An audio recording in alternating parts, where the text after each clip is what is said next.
Hello students. तो कैसे हैं आप सब? उम्मीद है अच्छे होंगे।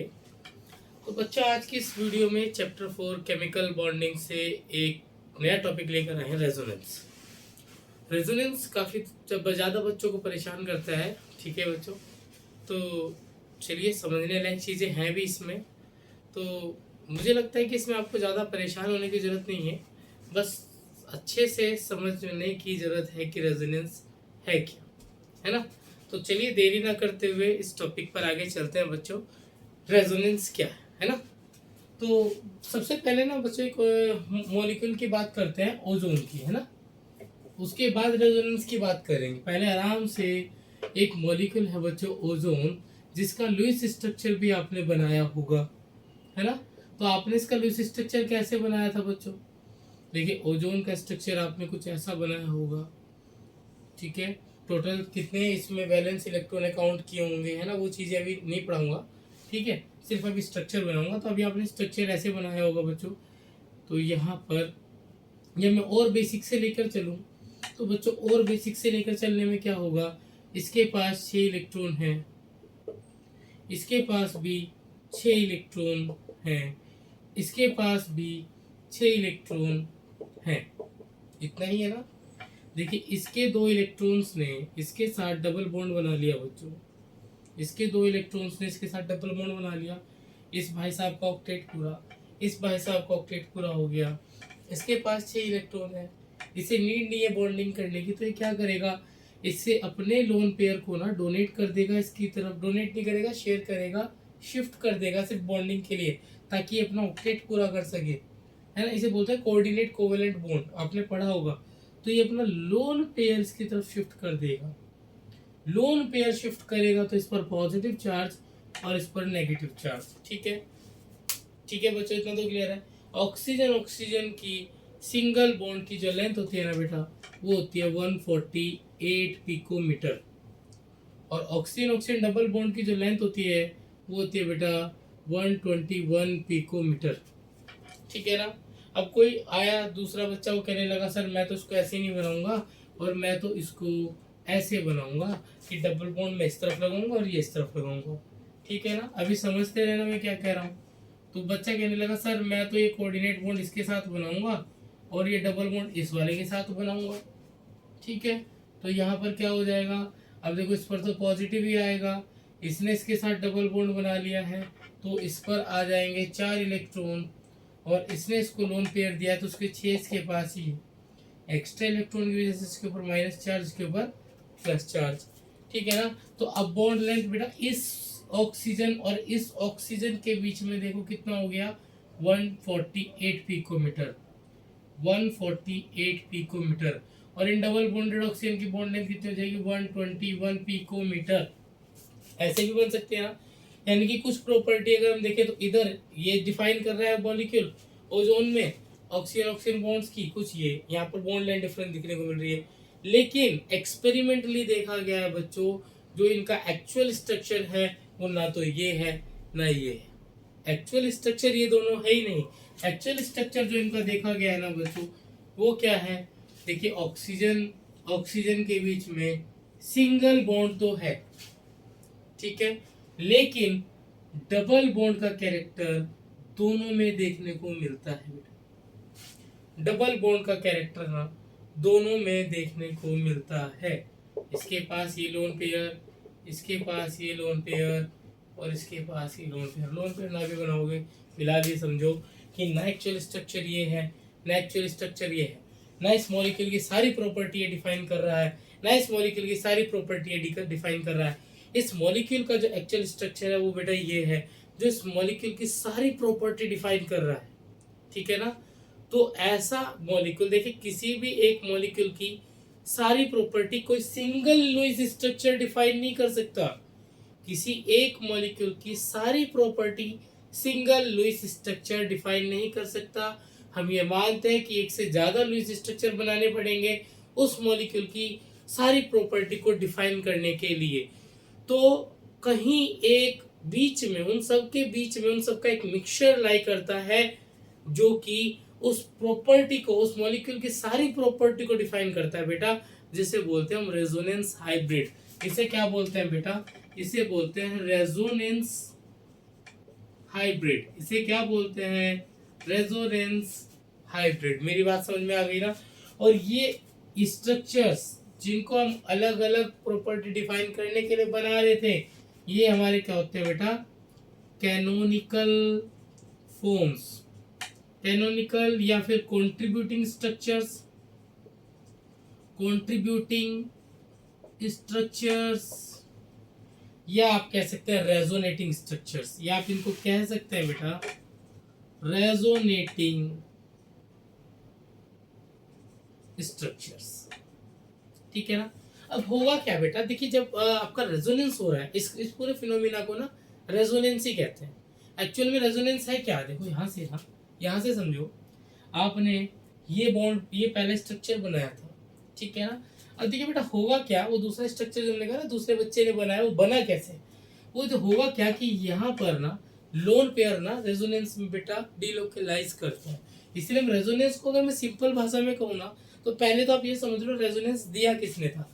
The concept of resonance was put forward bye Heisenberg. Heisenberg साहब ने इसको दिया था, ठीक है ना? एंड एक्चुअल में रेजोनेंस है क्या? It is the delocalisation of pi electrons और मूवमेंट ऑफ पाई इलेक्ट्रॉन्स। तो मैं लिख रहा हूं, इट इज द डिलोकलाइजेशन और movement of pi electrons. Pi electrons की मूवमेंट को, डिलोकलाइजेशन को, एक जगह से दूसरी जगह पर जाने को ही हम रेजोनेंस कहते हैं। उसी से अलग अलग ये लुईस स्ट्रक्चर यानी कि कैनोनिकल फॉर्म्स बनती है। अब देखो होगा क्या बेटा, पहले स्ट्रक्चर ही आपको पता ही है ओजोन का बनता है। अगर ये लोन पेयर यहाँ से शिफ्ट यहाँ करेगा, ये पाई इलेक्ट्रॉन्स यहाँ से यहाँ शिफ्ट करेंगे, तो एडजेसेंट मॉलिक्यूल पर डबल बॉन्ड कभी नहीं होता है बेटा, ठीक है ना? एडजेसेंट मॉलिक्यूल पर डबल बॉन्ड कभी नहीं होगा, अनस्टेबल हो जाएगा। तो ये एक अपना लोन पेयर इस तरफ इस ऑक्सीजन पर वापस शिफ्ट कराएंगे, तो इससे क्या होगा बेटा, इनके बीच में डबल बॉन्ड आ जाएगा, ठीक है, और इनके बीच में सिंगल बॉन्ड आ जाएगा, वो लोन पेयर यहाँ शिफ्ट हो जाएगा। अब वो लोन पेयर यहाँ शिफ्ट हुआ तो इस पर माइनस चार्ज आ गया बेटा, उसका माइनस हट गया, उसने तो अपना बॉन्डिंग में डाल दिया, और एज इट इज इस पर पॉजिटिव चार्ज हमारा रहेगा। क्लियर है ना? तो रेजोनेंस फिनोमेना क्या हमारा? Delocalisation of pi electrons. It is given by Heisenberg to explain the properties of certain molecules की कुछ प्रॉपर्टीज को डिफाइन करने के लिए हाइजेनबर्ग साहब ने ना ये कंसेप्ट दिया था। और एक बात और बता दूं, एक्चुअल में ये कंसेप्ट जो है टोटली हाइपोथेटिकल है। ये कंसेप्ट हो रहा है नहीं हो रहा है हमें नहीं पता, पर जो इसके एक्सपेरिमेंटल डाटा बता रहे हैं तो पता लगता है कि हो रहा है, ठीक है ना? लेकिन ये सब ये कैनोनिकल स्ट्रक्चर्स ये बेटा हाइपोथेटिकल स्ट्रक्चर्स हैं, ये रियल एक्सिस्टेंस नहीं करते हैं। These canonical structures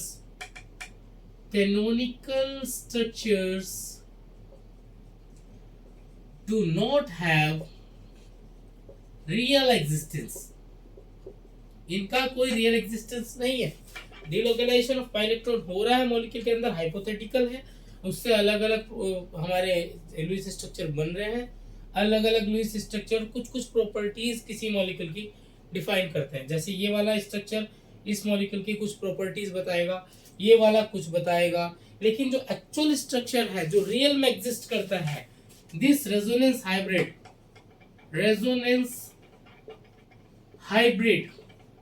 has real existence, only resonance hybrid has real existence, ठीक है ना? तो ये सब हमारे कैनोनिकल फॉर्म्स जो है ना वो हाइपोथेटिकल है। दूसरी बात, जितने भी कैनोनिकल फॉर्म्स होते हैं ना हमारे, दे हैव सेम और नियरली सेम एनर्जी। इनकी एनर्जी नियरली सेम होती है, ये बात याद रखनी है, ठीक है? ये मैं अभी लिखवा दूंगा, इसके चक्कर में जाइए। पर रेजोनेंस फिनोमिना में आप समझ लीजिए डिलोकलाइजेशन होता है पाई इलेक्ट्रॉन्स का। After the result of resonance, bond length between two atoms, चाहे वो सिंगल बॉन्ड है चाहे वो डबल बॉन्ड है, दे बिकम इक्वल। ये बॉन्ड लेंथ इक्वल हो जाती है। देखिए मैंने बताया ना, अब हम एक स्ट्रक्चर ये बना रहे हैं तो उसमें सिंगल बॉन्ड की लेंथ कितनी है? 148, डबल बॉन्ड की लेंथ 121, ठीक है? अगर हम इसका डिलोकलाइजेशन कर दें तो ये स्ट्रक्चर कुछ ऐसा हो जाएगा, अब इन दो एटम्स के बीच की जो बॉन्ड लेंथ आ रही है दूसरे मॉलिक्यूल में वो 148 ना आके वो 121 आ रही है क्योंकि उसमें डबल बॉन्ड है, और इनमें आ रहे हैं 148। इतना क्लियर है। लेकिन एक्सपेरिमेंटली ये देखा गया है ना तो इसके बीच की बॉन्ड लेंथ 148 है ना इनके बीच की बॉन्ड लेंथ 121। एक्सपेरिमेंटली देखा गया कि इनके बीच की जो बॉन्ड लेंथ है ना बेटा 128 पिकोमीटर, 128 पिकोमीटर है। यानी कि रेजोनेंस हाइब्रिड जो है वो इन दोनों के बीच में कहीं लाई करता है, मॉलिक्यूल की प्रॉपर्टी सारी डिफाइन करता है, एग्जिस्टेंस जो है उसका रियल है, ये हाइपोथेटिकल है। इनकी एनर्जी जो है वो नियरली सेम होती है। रेजोनेंस मॉलिक्यूल सबसे ज़्यादा स्टेबल है, रेजोनेंस मॉलिक्यूल सबसे ज़्यादा स्टेबल है, यानी कि उसकी एनर्जी सबसे कम होगी। इसकी एनर्जी जो होगी वो लीस्ट एनर्जी होगी। एनर्जी लीस्ट होगी तो ये मोस्ट स्टेबल स्ट्रक्चर होगा, मोस्ट स्टेबल स्ट्रक्चर होगा। ठीक है ना। तो ध्यान से फिर से रिपीट कर रहा हूँ, resonance is the delocalization of pi electron. Concept of resonance was given by Heisenberg. ठीक है। माना यह जाता है कि कोई भी एक मॉलिक्यूल सिंगल लुईस स्ट्रक्चर किसी मॉलिक्यूल की सारी प्रॉपर्टी डिफाइन नहीं कर सकता है बेटा। ठीक है। तो उसके लिए कई अलग कुछ प्रॉपर्टी के लिए एक लुईस स्ट्रक्चर को बनाया जाएगा तो कुछ के लिए दूसरे को बनाया जाएगा। ठीक है। सिंगल लुईस स्ट्रक्चर कभी भी मॉलिक्यूल की सारी प्रॉपर्टी एक्सप्लेन नहीं करेगा, लेकिन इन सबको स्टडी करने के बाद एक रियल स्ट्रक्चर बनाया गया है जिसको हम रेजोनेंस हाइब्रिड कहते हैं, जो सबसे ज़्यादा स्टेबल है। ठीक है। जिसकी एनर्जी इन सभी कैनोनिकल स्ट्रक्चर से भी कम है। ठीक है। और मॉलिक्यूल की सारी प्रॉपर्टी वो डिफाइन करता है, एंड द रियल जो रेजोनेंस हमारा हाइब्रिड है उसका रियल एग्जिस्टेंस होता है। इतनी बात क्लियर हो गई। चलिए, तो ये तो हमारा एग्जाम्पल था ओजोन का। अभी एक और एग्जाम्पल हम लेके चलते हैं बेटे कार्बोनेट आयन का। कार्बोनेट में रेजोनेंस कैसे होता है। ठीक है। तो इसके स्क्रीनशॉट ले लीजिए, ले लिया। चलिए, तो रेजोनेंस की बात कर रहे हैं अभी, कार्बोनेट का स्ट्रक्चर लेके चलेंगे, देन उसके बाद कुछ बातें मैं करूंगा रेजोनेंस की। और एक इसमें क्वेश्चन सबसे ज़्यादा परेशान करने वाले आते हैं इनके बॉन्ड ऑर्डर कैलकुलेट करने वाले, तो इसके बॉन्ड ऑर्डर कैलकुलेट करने की भी बात करेंगे। ठीक है। तो रेजोनेंस आई होपफुली कि भाई आप लोगों को समझ में आ गया होगा। It is the shifting of pi electrons. ठीक है। और concept of resonance is totally, ठीक है ना, हाइपोथेटिकल। ठीक है। रियल एग्जिस्टेंस नहीं है कैनोनिकल फॉर्म्स की, है रेजोनेंस हाइब्रिड ही सिर्फ एग्जिस्ट करता है। चलिए, resonance in carbonate ion, carbonate ion के रेजोनेंस की बात करते हैं। ठीक है। कार्बोनेट आयन का भी आपने लुईस स्ट्रक्चर बनाया होगा बेटा, ये डबल बॉन्ड, ये सिंगल बॉन्ड, ये सिंगल बॉन्ड, इस पर आपके पास 6 इलेक्ट्रॉन, इस पर आपके पास 6 इलेक्ट्रॉन। ये 7 कहाँ से आया, एक्स्ट्रा इलेक्ट्रॉन ले रखा है, इसकी वजह से इस पर माइनस चार्ज। 7th इलेक्ट्रॉन कहाँ से आया, माइनस चार्ज। ठीक है ना। और इसके ऊपर इसके 4 इलेक्ट्रॉन्स और 2 इसके यहाँ पर है बॉन्डिंग में, 2 इसने कार्बन से शेयर किए हुए हैं और ये कार्बन का इसके साथ शेयर। ठीक है। ये स्ट्रक्चर बन सकता है, पर ये पहला लुईस स्ट्रक्चर है ना। रेजोनेंस कैसे होगा, shifting of pi electron, delocalisation of pi electron. मतलब अब देखिए क्या होगा, इसका सेकंड जो कैनोनिकल फॉर्म बनेगा वो कैसे बनेगा। अब देखिए इनके ऊपर है पाई इलेक्ट्रॉन्स, ठीक है, और extra negative charge, extra negative charge. ठीक है। हो सकता है कि ये अपना पूरा लोन पेयर, ये अपना पूरा लोन पेयर यहाँ पर शिफ्ट कर दे, हो सकता है ना, शिफ्टिंग हो सकती है लोन पेयर की। लोन पेयर मॉलिक्यूल में लगातार मूवमेंट करते हैं, ये रेजोनेंस कह रहा है। तो अगर ये अपना लोन पेयर यहाँ शिफ्ट करेगा, एडजेसेंट मॉलिक्यूल पर डबल बॉन्ड नहीं हो सकते। ठीक है। तो ये अपना लोन पेयर वापस से खींच लेगा। तो इसका जो दूसरा रेजोनेटिंग स्ट्रक्चर बनेगा बेटा, कैसा बनेगा, जब ये यहाँ पर लोन पेयर आएगा तो इनके बीच में डबल बॉन्ड, और ये लोन पेयर यहाँ जाएगा तो इसके ऊपर हो जाएंगे 6 इलेक्ट्रॉन एंड देन माइनस का चार्ज। समझिए कैसे कह रहा हूँ। अब यहाँ पर तो हो गया सिंगल बॉन्ड, यहाँ पर तो एक जो लोन पेयर था वो उठ के यहाँ चला गया, तो इस पर हो गए 3 लोन पेयर, और इनके बीच में आ गया डबल बॉन्ड, इसने तो अपना लोन पेयर यहाँ पे डाल दिया, तो इसके पास तो बचे सिर्फ 2 लोन पेयर। इसको तो हमने छेड़ा ही नहीं ना। ठीक है। इसको तो हमने छेड़ा ही नहीं। एक बात और ध्यान रखना, शिफ्टिंग ऑफ पाई इलेक्ट्रॉन हो रही है, एटम्स का शिफ्टिंग नहीं हो रहा। ठीक है ना। अब अगर आप मुझे कहने लगो कि सर हाँ ऐसा हुआ है कि ये एटम यहाँ रख दिया डबल बॉन्ड वाला और ये यहाँ, नहीं, एटम्स का शिफ्टिंग नहीं होता है, इलेक्ट्रॉन्स का शिफ्टिंग होगा, ठीक है। देन इसको तो हमने छेड़ा ही नहीं, इसके पास तो 6 के 6 इलेक्ट्रॉन इसके हैं, माइनस चार्ज भी है। अब यहाँ पर क्या हुआ, इसने तो अपना माइनस एक्स्ट्रा इलेक्ट्रॉन यहाँ दे दिया ना, अब इसके ऊपर तो माइनस नहीं आएगा, इसके पास तो एक्स्ट्रा इलेक्ट्रॉन नहीं है, देखो 1 2 3 4 5 6, इसके 6 पूरे हैं, ये 2 कार्बन से पेयरिंग कर रहा है, इसके ऊपर माइनस नहीं आएगा।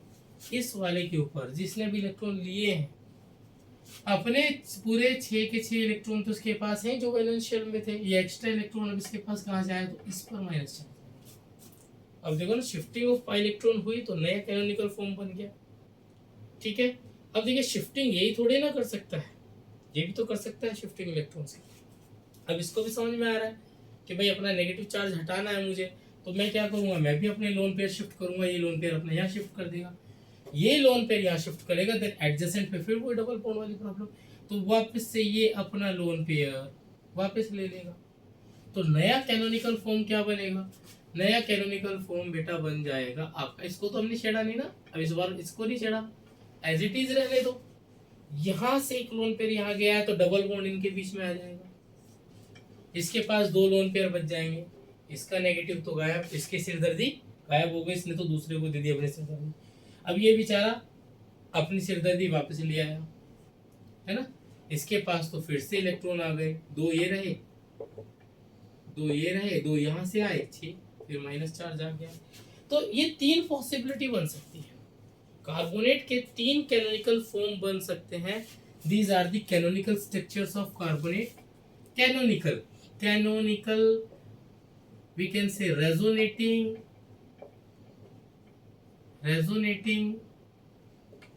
we can say contributing structures,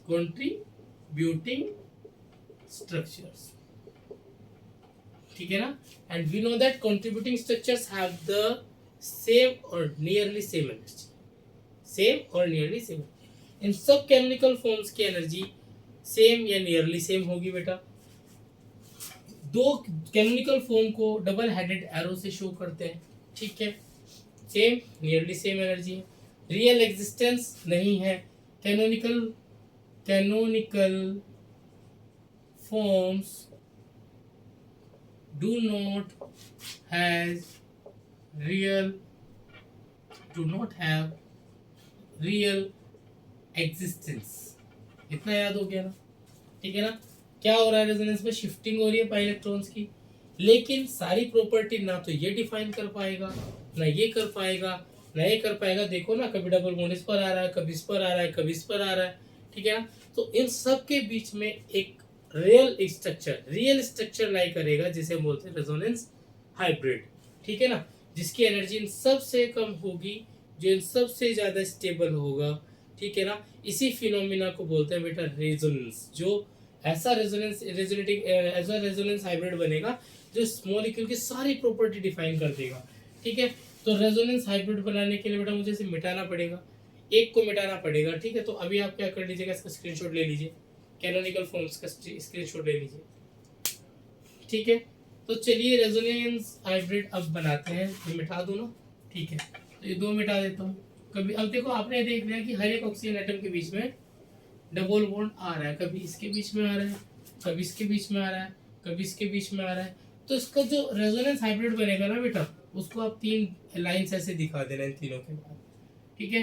तो रेजोनेंस हाइब्रिड देखिए, सिंगल बॉन्ड तो तीनों के बीच में था, लेकिन डबल बॉन्ड कैरेक्टर कभी इसके पास आ रहा है, कभी इसके पास आ रहा है, कभी इसके पास आ रहा है, ठीक है ना। ऐसा करने से क्या हो रहा है, कभी माइनस इस पे आ रहा है, कभी माइनस इस पे आ रहा है, कभी माइनस इस पे आ रहा है। तो 2 ही माइनस 3 ऑक्सीजन पर डिवाइड हो रखा है, 2 माइनस का चार्ज तीनों पर डिवाइड हो रहा है धीरे धीरे। मतलब मैं अगर एक एटम का एवरेज चार्ज बताऊं तो बेटा एवरेज चार्ज कितना आ जाएगा, -2/3, -2/3, ये एवरेज चार्ज है बेटा। ये क्या है इसका एवरेज चार्ज, ये रेजोनेंस हाइब्रिड बनेगा इनका, ठीक है ना, जो कि एक्चुअल स्ट्रक्चर लाई करता है इन सब के बीच में, ठीक है। तो मेरे ख्याल से आप लोग रेजोनेंस समझ गए होंगे, पहले इसका स्क्रीनशॉट ले लीजिए, फिर आगे बात करते हैं।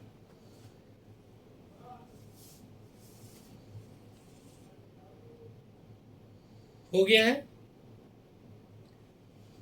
Okay.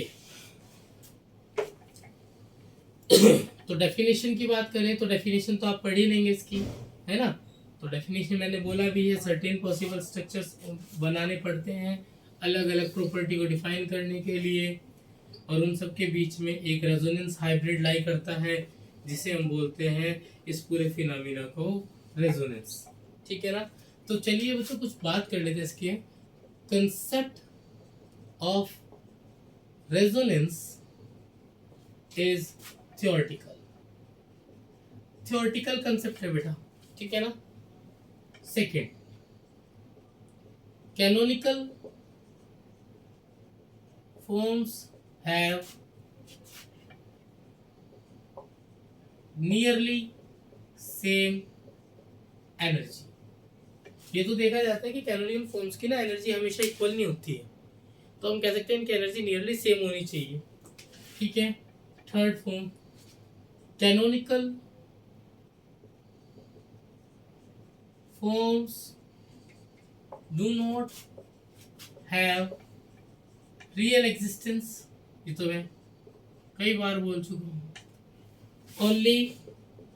Only resonance hybrid has real existence. सिर्फ रेजोनेंस हाइब्रिड ही रियल एग्जिस्टेंस रखता है, ठीक है ना? As a result of resonance,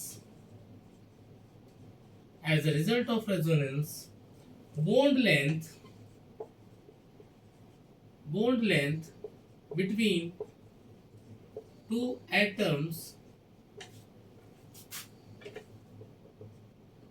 single और डबल बॉन्ड, दो एटम्स के बीच में सिंगल बॉन्ड हो डबल बॉन्ड, उनकी जो बॉन्ड लेंथ है बिकम इक्वल। आफ्टर रेजोनेंस वो बॉन्ड लेंथ जो है वो इक्वल हो जाएगी, ठीक है ना? इतनी बात क्लियर है। कैनोनिकल फॉर्म का जो एटम्स है वो अपनी पोजीशन चेंज नहीं करते हैं, ठीक है? इलेक्ट्रॉन ट्रांसफर हो सकते हैं, ठीक है? तो ये सब चीज़ें आप अगर नोट कर लेंगे तो आपको हेल्प मिलेगी। इसके बाद बॉन्ड ऑर्डर की बात करेंगे, तो पहले इसका स्क्रीनशॉट ले लीजिए, स्क्रीनशॉट ले लीजिए इसका।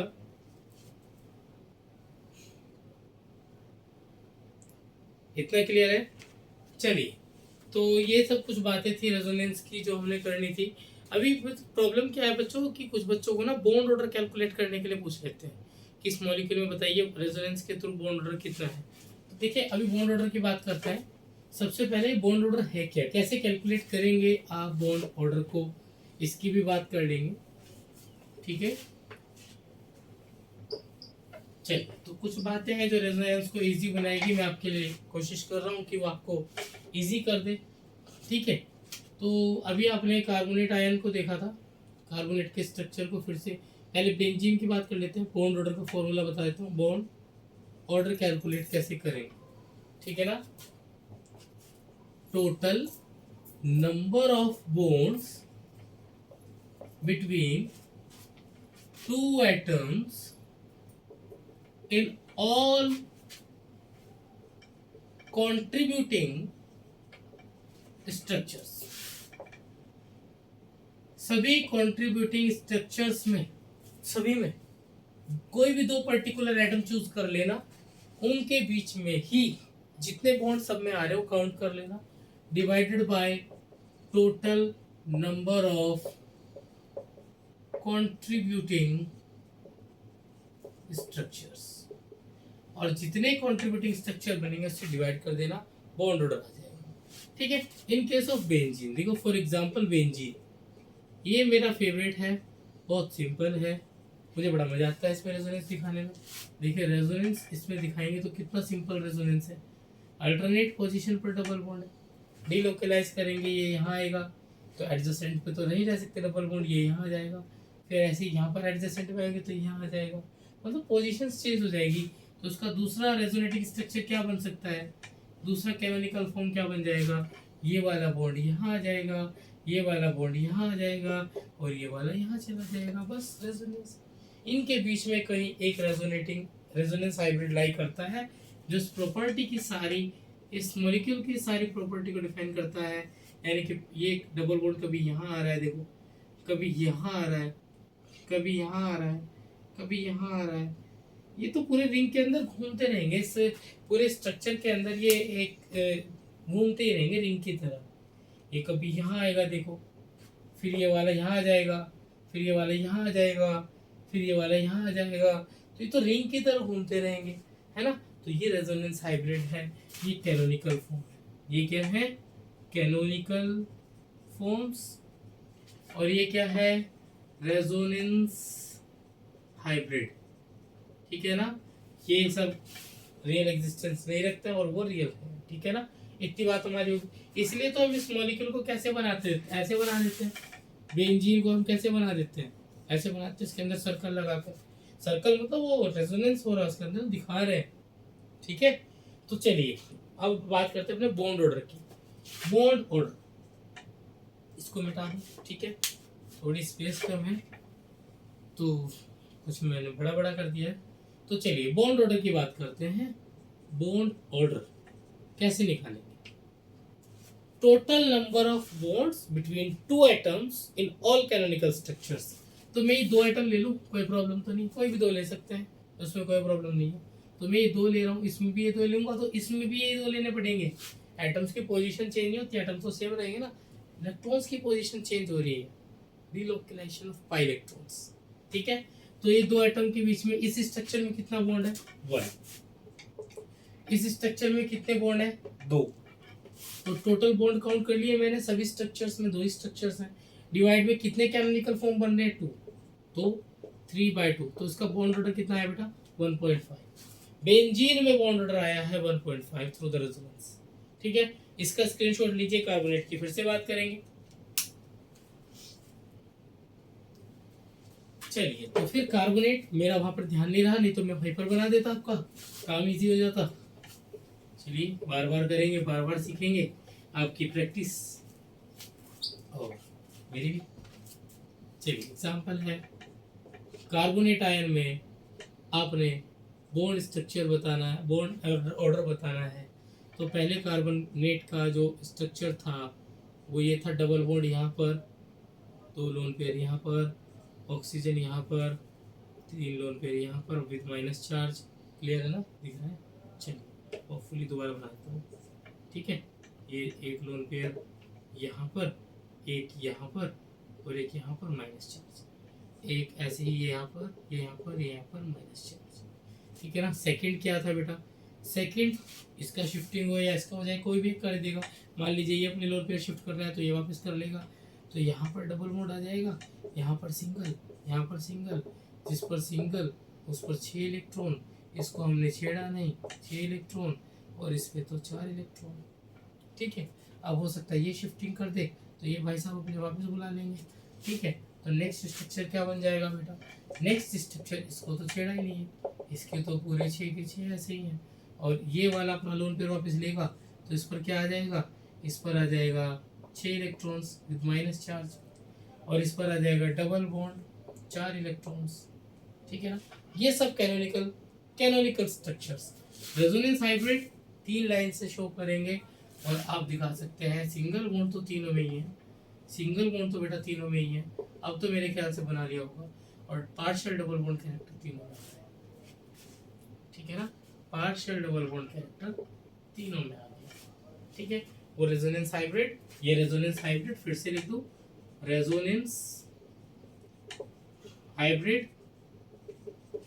और ये आपके कैनोनिकल स्ट्रक्चर्स, कैनोनिकल स्ट्रक्चर्स, ठीक है ना। आपने क्या निकालना है?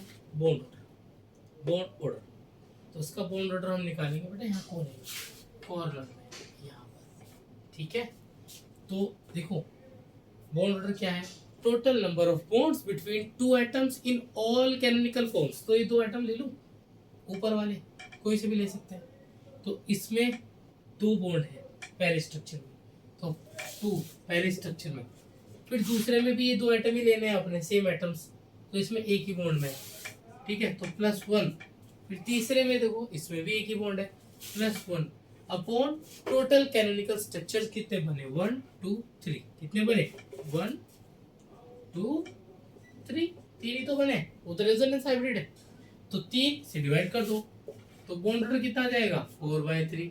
तो 4/3 का ये बॉन्ड ऑर्डर है, अप्रोक्स इसको डिवाइड करेंगे तो कितना आएगा 3 1 जा 3 बचेगा 1, डेसिमल लगाएंगे 0 बढ़ा देंगे 3 3 जा 9 1.33 का बॉन्ड ऑर्डर इनके बीच में रहेगा। होपफुली आप लोग बॉन्ड ऑर्डर भी समझ गए हैं ना। लास्ट एक चीज बता के जाऊंगा बस, इसके बाद कंप्लीट। स्क्रीनशॉट ले लीजिए, जल्दी लीजिए स्क्रीनशॉट। ओके देन चलिए, एक होता है रेजोनेंस एनर्जी। देखिए रेजोनेंस एनर्जी, देखिए जब भी कोई रेजोनेंस हाइब्रिड बनता है, रेजोनेंस हाइब्रिड बनेगा तो एनर्जी रिलीज होगी, रेजोनेंस हाइब्रिड बनेगा एनर्जी रिलीज होगी। जितनी ज़्यादा एनर्जी रिलीज होगी उतना ही ज़्यादा रेजोनेंस हाइब्रिड आपका जो होगा वो स्टेबल होगा। इसी को बोलते हैं रेजोनेंस एनर्जी। रेजोनेंस हाइब्रिड बनने में जो एनर्जी रिलीज होती है वो है रेजोनेंस एनर्जी, और जितनी ज़्यादा रेजोनेंस एनर्जी होगी वैल्यू, यानी कि जितनी ज़्यादा एनर्जी रिलीज होगी उतना ही स्टेबल आपका रेजोनेंस हाइब्रिड बनता है। इस रेजोनेंस एनर्जी को कैलकुलेट करने के लिए एक फॉर्मूला है। इस रेजोनेंस एनर्जी को कैलकुलेट करने के लिए बेटा एक फॉर्मूला है। और फॉर्मूला क्या है, देखिए एनर्जी ऑफ रेजोनेंस हाइब्रिड की energy minus energy of most stable of canonical form. सबसे ज्यादा मोस्ट स्टेबल कैनोनिकल स्ट्रक्चर का एनर्जी माइनस कर दो रेजोनेंस हाइब्रिड की एनर्जी से, आपको रेजोनेंस एनर्जी मिल जाएगा। ठीक है ना। तो आप इसके डेफिनेशन भी बोल सकते हैं, it is the difference between the energy of resonance hybrid to the most stable of canonical hybrid. ठीक है। तो ये बेटा रेजोनेंस हाइब्रिड कैलकुलेट करने, रेजोनेंस एनर्जी कैलकुलेट करने के लिए फॉर्मूला है। होपफुली रेजोनेंस आपको समझ में आया होगा। ठीक है बेटा, इसको आप अच्छे से पढ़ेंगे, प्रैक्टिस करेंगे, इसके स्ट्रक्चर्स बनाने की कोशिश करेंगे। मैंने 3 एग्जाम्पल दिए हैं, बहुत सारे एग्जाम्पल्स हमारे एनसीईआरटी में हैं। जितना प्रैक्टिस आप करेंगे उतना ज़्यादा आपको समझ में आएगा, उतने ज़्यादा स्ट्रक्चर्स आप बना पाएंगे, उतनी ज़्यादा बॉन्ड ऑर्डर और रेजोनेंस एनर्जी आप कैलकुलेट कर पाएंगे। ठीक है। तो बेटा इसको प्रैक्टिस कीजिएगा। नेक्स्ट टॉपिक में मैं नेक्स्ट वीडियो लेकर आऊँगा, तब तक के लिए थैंक यू बेटा। ठीक है।